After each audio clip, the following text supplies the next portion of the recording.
de dribbler pour aller tuer le gardien. Malheureusement, c'est un duel remporté par le gardien de but. Là, c'était une occasion nette de but, c'est Loutata. Jusqu'à présent, pour les deux formations, c'est la meilleure occasion depuis le début de ce match. Avec cette possibilité-là sur le côté droit de la défense guinéenne, ce centre qui va arriver. Heureusement qu'il y a eu cette intervention de Moussa Camara et que le Gabonais a laissé le ballon un peu dans son dos. Alors là, on se rend coup pour coup, c'est Loutata Diallo. Là, c'était une très très belle occasion. La Guinée qui s'est exposée à ce contre très rondement mené par cette équipe du Gabon. On le voit, le Gabon n'est pas là que pour regarder le Sili national et ça se voit sur cette action. C'est la deuxième fois que Saïdou c'est un des leaders techniques de cette formation et on le voit un peu nonchalant alors que ça aurait pu déboucher quand même sur une belle action. Il a ralenti l'action et là, la Guinée est obligée de revenir encore. La Guinée qui va essayer de ressortir ce ballon avec les Gabonais sur le côté, ce centre qui va arriver, attention. Et c'est sans problème pour Moussa Camara Pimpin. Pour l'instant tranquille. Et c'est sur cette action que cette première période va prendre fin. La Guinée mène face à l'équipe. Sékou Marsila, très belle couverture de la part de Sékou Marsila qui rejoue sur Moussa Camara. Très long dégagement de la part du gardien de but du Royal AC. Minute, c'est un joueur aussi, jeune joueur qui arrive, qui essaye de s'affirmer dans ce groupe Sili qui devient de plus en plus élargi. Un réservoir qui devient de plus en plus fourni avec des profils jeunes intéressants qui très certainement représente la relève de ce Sili en reconstruction, en renouveau. C'est vrai qu'on se rappelle de ce match contre l'Afrique du Sud, c'était un 0-0 et c'était un match des premières parce qu'on se rappelle, on avait vu Serhou Guirassy pour la première fois et je crois aussi Antoine Conté pour la première fois et on avait vu pas mal de belles choses de la part de ces joueurs qui venaient nouvellement, c'était leur première sélection avec le Sili national. Et Karim Cissé qui essaye de faire ce pressing, c'est Karim qui fait l'effort, attention le centre qui va arriver, d'intervention de la part de Sékou Marsila pour permettre à la Guinée de relancer, de repartir tranquillement de derrière avec Antoine Conté.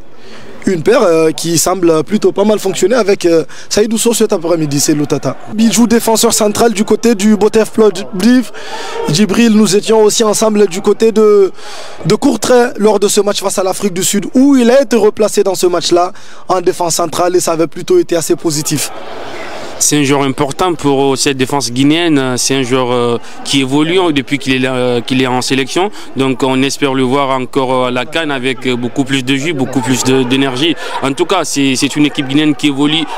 Attention Boupenza, ce ballon qu'il aurait dû tirer. Vague là avant de réattaquer, mais depuis un certain temps, depuis 2-3 minutes quand même, les Gabonais sont en train de se faire persistants et attention quand même à la Guinée à ne pas encaisser un but là. Ouais, tout à l'heure Djibril aussi qui parlait de l'expérience d'Antoine Conté. On le rappelle, 29 ans, un gros parcours et ce type d'expérience ça va servir aussi à la Guinée. Attention à ses passes dans l'intervalle, Saïdou Sow de nouveau souverain dans ses interventions, très solide, très propre, très juste.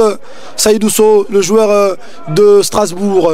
Attention à sa deuxième replacée, attention à ne pas se faire prendre sur contre ce ballon qui va aller là-bas. Le centre au point de pénalty. Encore une fois, Abdoulaye Touré. Attention, Amadou Diawara, à ne pas se faire peur dans la surface de réparation. Et c'est une faute obtenue par le joueur du Royal Sporting Club d'Anderlecht qui se tord d'ailleurs de douleur.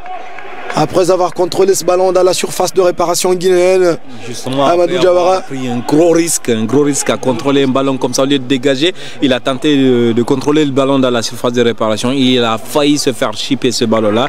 Ça aurait pu être dangereux, mais attention quand même, ça se rapproche pour ces Gabonais-là.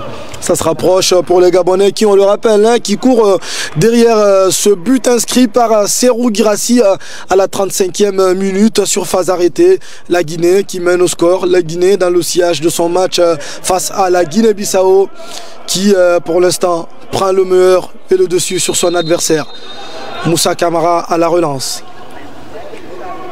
Camara Moussa qui va essayer de jouer très long là-bas sur une potentielle déviation. C'est final.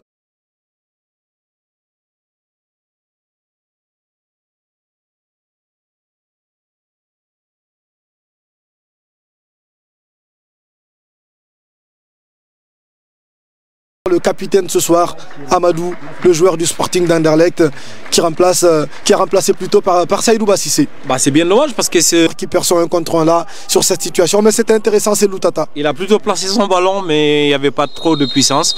Et voilà pourquoi il n'a pas réussi à tromper. Proposer de très belles choses. Il faut vraiment aller chercher cette victoire avant la fin de cette période. Le ballon qui va donc être dégagé rapidement par Moussa Camara, alors que les Gabonais essayaient d'aller et de repartir avec Antoine Conté. Camara Moussa. Les Gabonais qui attendent avant de déclencher ce pressing. Conté Antoine. Touré, c'est très bien de se proposer. Attention surtout à ne pas perdre ce ballon-là. On l'a vu, hein, il y avait 2 Gabonais sur lui. Heureusement qu'il y a eu du déchet derrière. Mais on l'a vu tout de suite. Une fois qu'il prend le ballon et qu'il veut franchir ce premier rideau gabonais, Leto se resserre sur